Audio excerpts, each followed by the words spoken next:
আজকে আমি তোমাদেরকে দেখাবো ওটসের খিচুড়ি রান্না 8 থেকে 9 মাসের বাচ্চাদের জন্য। তো এখানে আছে পেঁয়াজ আর 2 টুকরো রসুন আমি ছোটো ছোটো করে কেটে নিয়েছি। এখানে আলু এবং গাজরগুলোকে আমি ছোটো ছোটো টুকরোতে কেটে নিয়েছি।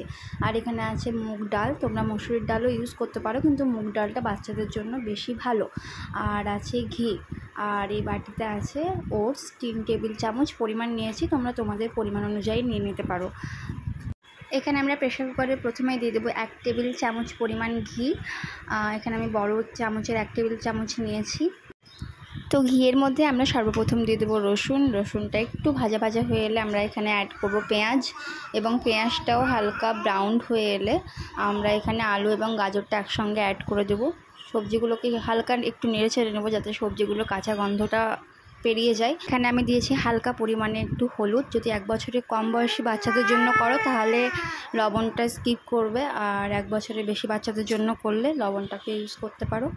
সবজিগুলোকে হালকা নেড়ে ছেড়ে নেওয়ার পর এখানে আমি অ্যাড করলাম মুগ ডাল, সাথে একটুখানি জল দিয়েছি কারণ মুগ ডালটা একটু লেগে লেগে যায় প্রেশারে, সেই জন্য। তো মুগ ডালটাকে একটু হালকা সবজিগুলোর সাথে নেড়ে ছেড়ে নেব।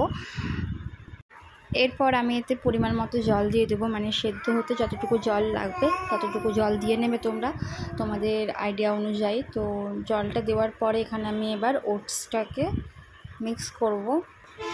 আর ওটসটাকে ভালো করে মিক্স করার পর যদি তোমাদের মনে হয় যে একটু জল প্রয়োজন তাহলে জলটা দিয়ে নেবে। আমার মনে হয়েছে যে একটু আমার জল প্রয়োজন প্রেশারে, তো আমি একটু জল আমার আইডিয়া মতো দিয়ে নিলাম।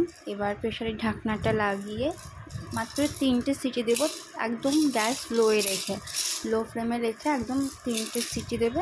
আর এরপরে তোমাদের খিচুড়ি একদম রেডি। তোমরা এটি বাচ্চাকে দেবে, বাচ্চাও খুব মজার সঙ্গে খাবে। আমার বাচ্চা ভালোভাবেই খায় আলহামদুলিল্লাহ। তো আমি একটা ছাঁকনার সাহায্যে খিচুড়ি যে আলু গাজরগুলো দেওয়া আছে সেটি একদম ম্যাশ করে নেব, কারণ আমার বাচ্চার বয়স 9 মাস। তো এখানে দেখতেই পাচ্ছ ম্যাশ করার পর খিচুড়িটা ফাইনালি কেমন।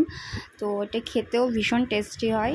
তো তোমরা এভাবে তোমার বাচ্চাকে দিতে পারো। যে বাচ্চারা একদম মিষ্টি জিনিস পছন্দ করে না, মানে সেরেলাক সুজি এরকম জিনিস পছন্দ করে না, যেমন আমার বাচ্চা একদম মিষ্টি খেতে চায় না, তো আমি ওকে ওটস এরকমভাবে দিই।